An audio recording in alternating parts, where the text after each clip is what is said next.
Salut, Angéline Solange Bonono Kelman.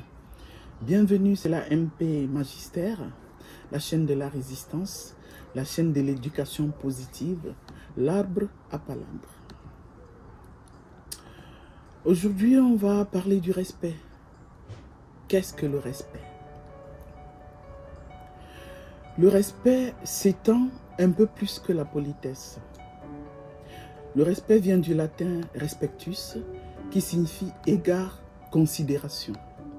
Avoir du respect pour quelqu'un, c'est avoir de la considération pour cette personne. C'est respecter cette personne telle qu'elle est.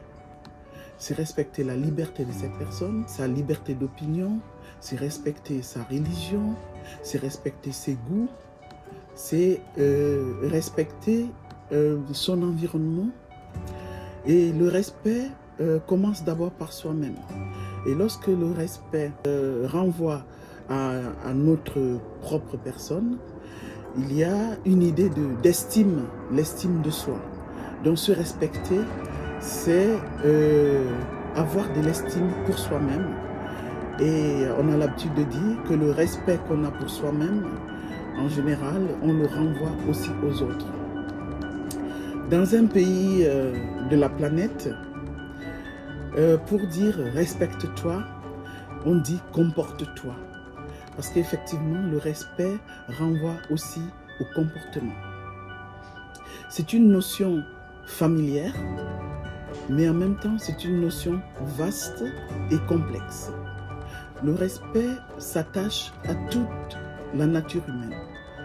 Le respect s'attache à toutes les actions, à toutes les activités humaines, à tous les domaines de la vie humaine. C'est pour ça qu'on entendra parler du respect de la nature. Par exemple, les problèmes écologiques qu'on a aujourd'hui, on s'entend dire, on s'entend accuser de n'avoir pas respecté la nature. Sur le plan des libertés, on entend parler du respect des libertés. Vous entendrez parler du respect des droits des femmes, du respect des droits des enfants. Le manque de respect peut générer de la violence, peut générer des guerres intestines, peut séparer des gens. Et effectivement, le respect doit être cultivé dans les relations humaines.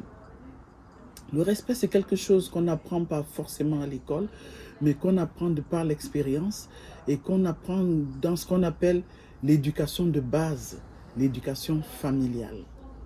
Est-ce que nos enfants nous respectent? Et s'ils ne nous respectent pas, pourquoi est-ce que nos enfants ne nous respectent pas? Et quelles sont les solutions que l'on peut apporter pour remédier à cette situation? Merci de m'avoir écouté. Likez, activez la cloche de notification, abonnez-vous. Et je vous dis, comme dans ce pays de la planète, le plus beau pays de la planète, on est ensemble.